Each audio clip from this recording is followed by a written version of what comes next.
Before the video starts, we'd like to thank everyone who's currently subscribing and who has already subscribed to Paradigm Shift.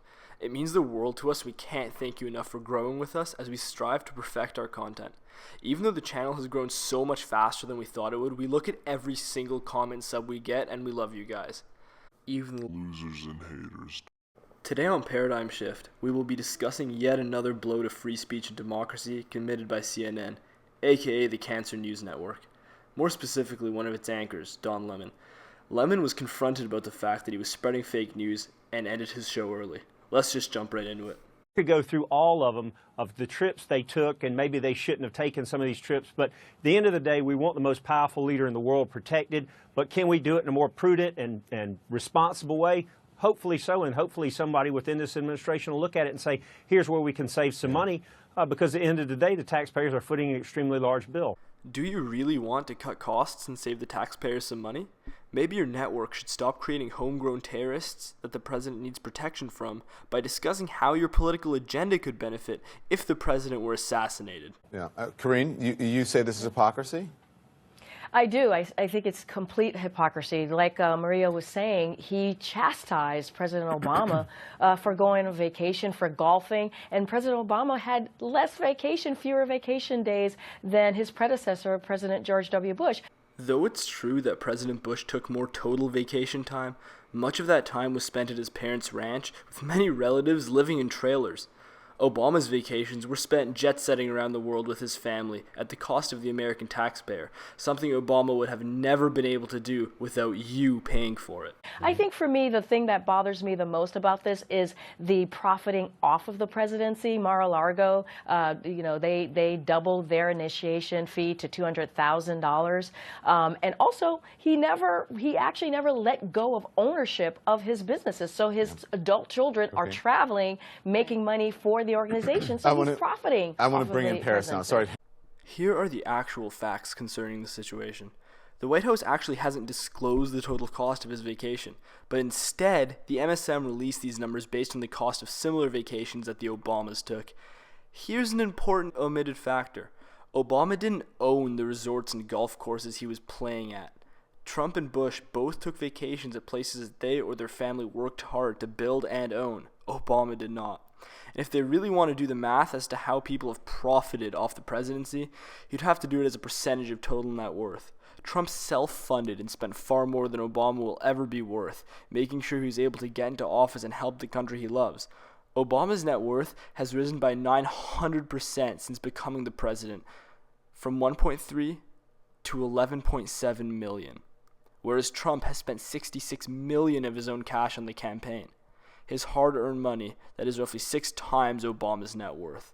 So far, Trump has lost a lot of money, while Obama has simply become richer and profited off ruling the people of the United States. I hate to cut you guys short, but I want to get it all in before we have to go. Paris, what do you think? I think this is fake news. I am the one, the way your son don't need a gun to get respect up on the street. This is not a news story. Don, tell me what about it is fake, Paris. We're going to go. Are we going down this road again? Yeah, we are. Come on, Paris. Oh, come on, Paris. You can see the desperation in her eyes. Come on, Paris. You don't fit in with our narrative. I didn't interrupt any of you all. Let me just tell you why. He didn't interrupt anybody. Unfortunately, he has not shown the same respect, as we will never actually get to find out exactly how he would single-handedly destroy CNN that night. The president is not breaking any laws, and he's not doing anything. It's not his Okay, fault. Paris, hold on. Let me ask you this. No, Let me ask you. I'm going to let you finish. I'm going to let you finish. Yo, Taylor, I'm really happy for you. I'm going to let you finish. Do you actually know what the definition of fake news is? What we're doing right now? No, okay. Well, because then you are part of the fake news because you are on the network and you're part of the... No. Let me try and put simply what our friend Paris was trying to say here. If I'm calling you out for fake news while being on your network, that does not actually make me fake news, as I am not contributing to your false narrative. Fake news is when you... Hang on, let me explain to people out there watching and you what fake news is. I'm going to let you finish. Fake news is when you put out a story to intentionally deceive someone and you know that it is wrong. I don't know of anyone who has put out a story in the mainstream media that I can think of right now to intentionally deceive anyone. Now, people get things wrong, sources sometimes. The audio cuts here for a moment, so I figure it would be a good time to... Oh my god, should I even bother?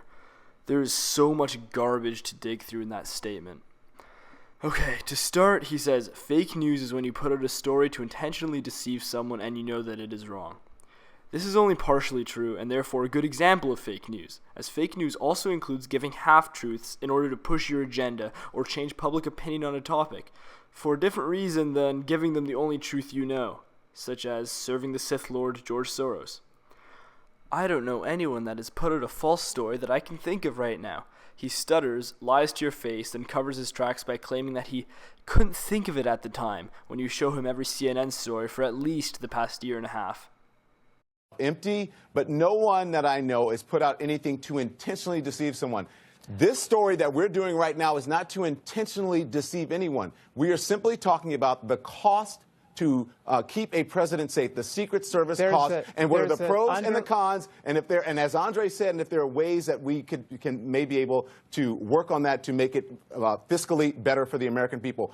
There is nothing fake about that. Please stop it with that stupid talking point that it is a fake news story. If you don't want to participate in the news stories on this network, then don't come on and participate. But don't call them fake because you don't agree with them. Go on.